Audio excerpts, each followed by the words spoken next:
Hi friends, welcome back to my channel. Friends, आज की video में मैं बनाने जा रही हूँ एगलेस वनीला केक। इसमें tutti frutti and chocolate chip भी होगा। तो अगर आप देखना चाहते हैं कि मैंने कैसे बनाया है, then please keep on watching.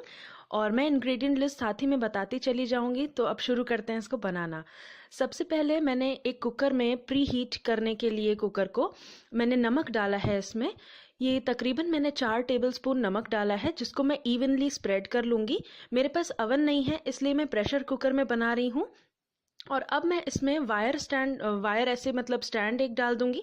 अगर आपके पास वायर स्टैंड हो तो आप वो भी डाल सकते हैं। और उसके बाद मैं ये एक छेद वाली परफोरेटेड प्लेट डाल रही हूँ। अब मैं कुकर का ढक्कन में से सीटी और इसका रबर दोनों ही हटा दूंगी। ध्यान दीजिएगा, दोनों फ्रेंड्स, दोनों ही आपको हटा देना है। सीटी बिल्कुल नहीं होनी चाहिए और रबर भी नहीं होना चाहिए, वरना वो जल जाएगा। और अब इसको तकरीबन 15 मिनट के लिए आप मध्यम आंच पे छोड़ दें ताकि प्री हीट हो सके। अब मैं एक बड़े बोल में अमूल का बटर यूज़ कर रही हूँ। 3/4 कप पिसी हुई चीनी ले रही हूँ और 3 टेबलस्पून मैं इसमें तेल ले रही हूँ। नॉर्मल कुकिंग ऑयल मैंने लिया है। अब मैं इसके 3 बड़े टेबलस्पून बटर के डाल दूंगी। फ्रेंड्स, ध्यान देने वाली बात यह है कि आपका कोई भी जो भी आप बर्तन, स्पून, कटोरा कुछ भी यूज़ कर रहे हैं, कुछ भी गीला नहीं होना चाहिए। ज़रा सा भी पानी, मॉइस्चर उसमें नहीं होना चाहिए। इसमें मैं बारी बारी करके सारे इंग्रेडिएंट्स डाल दूंगी। पहले मैंने बटर डाल दिया इसमें, फिर मैंने तेल डाला और अब मैं पिसी हुई चीनी डाल रही हूँ 3/4 कप। सारे इंग्रेडिएंट्स फ्रेंड्स डिस्क्रिप्शन बॉक्स में मेंशन्ड होंगे, प्लीज़ उसको ज़रूर से चेक कर लीजिएगा। अब मैं एक ऐसे विस्कर की हेल्प से इन सभी इंग्रेडिएंट्स को विस्क कर लूँगी जब तक ये सब क्रीमी और स्मूथ ना हो जाए। इसको आप चलाते रहें, ये धीरे धीरे 5 मिनट में ऐसा क्रीमी और स्मूथ दिखने लगेगा। तो जैसा कि आप देख पा रहे हैं, बिल्कुल क्रीमी और स्मूथ हो गया, ज़रा सी भी लम्प्स इसमें ना रहें।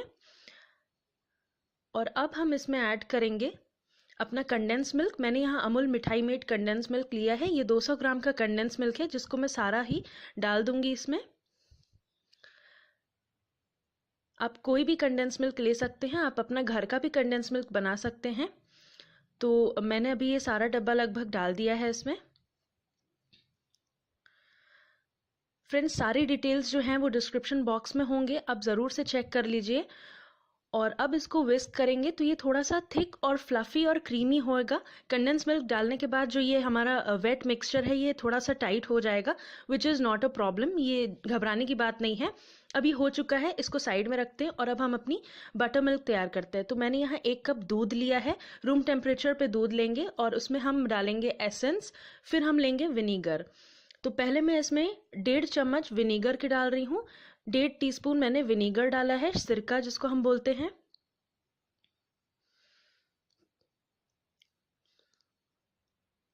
तो फ्रेंड्स, आप देख पा रहे हैं मैंने इसमें 1.5 टीस्पून विनीगर डाला है। अब मैं इसमें 1 टीस्पून वेनिला का एसेंस डालूंगी। आप जो भी एसेंस प्रेफर करते हो आप वो डाल सकते हैं। मैंने यहाँ वेनिला चूज़ किया है। 1 टीस्पून वेनिला डाल के आपको इसको मिक्स करके इसको भी साइड में रख देना है। और अब हम अपने ड्राई इंग्रेडिएंट्स की तरफ चलते हैं। तो मैंने यहाँ पे 1.5 कप मैदा लिया है, जिसको मैंने ऐसे किसी छलनी में इसको मुझे सीव करना रहेगा। अब मैं इसमें 1/4 चम्मच बेकिंग सोडा डाल रही हूँ और 1 टीस्पून मैं इसमें बेकिंग पाउडर डाल रही हूँ। बेकिंग सोडा 1/4 टीस्पून था और बेकिंग पाउडर जो था वो 1 टीस्पून था। और अब मैं इस छन्नी की मदद से इस सारे वेट इंग्रेडिएंट्स के ऊपर अपने ड्राई मिक्सचर को डाल दूंगी। यानी जो मैंने कंडेंस मिल्क का मिक्सचर बनाया था उसके ऊपर ही हम मैदे को अपने छान के अच्छे से, ताकि ये मिल जाए सब चीज़ें। अब जैसा कि आप देख पा रहे हैं, सारा मैदा हमारे कंडेंस मिल्क मिक्सचर के ऊपर डाल दिया है मैंने। अब मैं धीरे धीरे इसको विस्क करूंगी। हमको दूध थोड़ा थोड़ा धीरे धीरे ही डालना है, ग्रेजुअली हमको मिल्क को ऐड करना है। ये वही मिल्क है जिसमें मैंने विनीगर और वेनिला एसेंस डाला था। धीरे धीरे करके आप इसको ऐड करेंगे, चलाएंगे, फिर देखेंगे अगर कंसिस्टेंसी ठीक नहीं है तो फिर मिल्क डालेंगे, फिर चलाएंगे। ऐसे करके आपको एक स्मूथ बैटर तैयार करना है। फ्रेंड्स, इंग्रेडिएंट लिस्ट और मेथड सारा डिस्क्रिप्शन बॉक्स में दिया हुआ है, आप ज़रूर से वो चेक कर ले। मैं बार बार बोल रही हूँ। मुझे अभी भी ये बैटर थिक लग रहा था तो मैंने एक स्पैटुला लिया है और उसकी मदद से अब मैं इसमें एयर इनकॉर्पोरेट कर रही हूँ। थोड़ा थोड़ा दूध डालती रहूंगी मैं जब तक ये बैटर स्मूथ क्रीमी कंसिस्टेंसी का नहीं हो जाता है। मैंने इसमें गार्निशिंग के लिए या फ्लेवरिंग के लिए कह सकते हैं चॉकलेट चिप्स ली हैं और टूटी फ्रूटी ली है। ये बाज़ार में इजीली उपलब्ध है। आप ड्राई फ्रूट्स भी डाल सकते हैं, आपकी जो मर्ज़ी हो आप वो डाल सकते हैं। तो मैंने ये दोनों ही इसमें डाल दिए हैं। थोड़े से चॉकलेट चिप मैं सजाने के लिए रख दूंगी बाद में। और इसको भी अच्छे से हमको मिक्स कर लेना है, फोल्ड करना है अब बैटर को, जैसा कि मैं यहाँ कर रही हूँ। एक बार घुमाना है और फिर कट का एक मतलब निशान देते हुए आपको इसको ऐसे करके फोल्ड करना है। थोड़ा बैटर मुझे थिक लग रहा था तो मैंने और भी दूध डाला है। तो ये मेरा बैटर अब अच्छे से स्मूथ क्रीमी कंसिस्टेंसी का तैयार हो गया है, जैसा कि आप देख पा रहे हैं।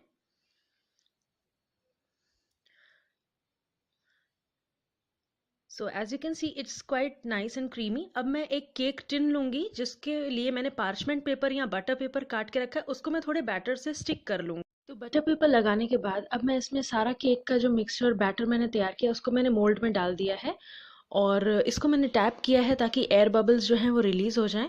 अब मैं इसके ऊपर टूटी फ्रूटी डाल दूंगी और थोड़ी चॉकलेट चिप्स भी डाल दूंगी फॉर गार्निश। और अब हम इसको अपने प्री हीटेड कुकर में प्लेस करेंगे। फ्रेंड्स ध्यान दीजिएगा, कुकर बहुत गर्म होगा, इसलिए ध्यान से खोलिएगा। किसी टोंग्स की मदद से या आपने ग्लव्स पहने हो तो आप इस केक टिन को अंदर डालिएगा। ऐसे मत डालिएगा वरना हाथ जल सकता है आपका।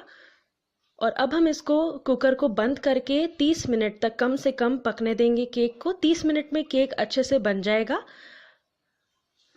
अब हम 30 मिनट बाद ढक्कन हटा रहे हैं और देखिए केक कितना गॉर्जस लग रहा है। कलर भी बिल्कुल परफेक्ट है, जला नहीं है, कुछ नहीं है। अब हम टूथपिक की मदद से पोक करेंगे केक को, टूथपिक केक में घुसाएंगे और देखेंगे अगर टूथपिक बिल्कुल क्लीन साफ एकदम निकल आती है, दैट मीन्स आपका केक पूरी तरह से अंदर तक पक चुका है। जैसा कि इस केस में टूथपिक मेरी बिल्कुल साफ और क्लीन निकल आई है, तो मेरा केक बन गया है। अब मैं इसको क्योंकि ये बहुत गर्म होगा तो अब मैं इसको वापस टोंग्स की मदद से निकाल लूँगी।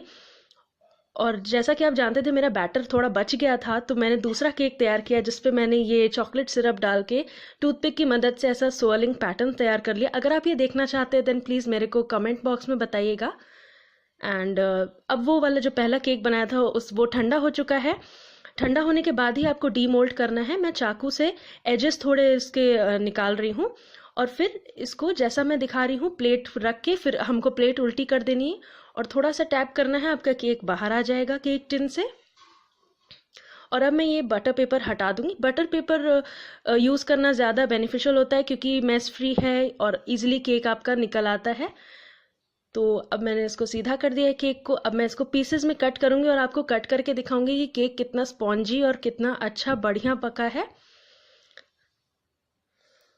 तो फ्रेंड्स जैसा कि आप देख पा रहे हैं अभी मैं इस केक को दबा रही हूँ and it's really spongy, very fluffy, बहुत ही अच्छा और सॉफ्ट केक बना है। आप भी इसको बनाएं।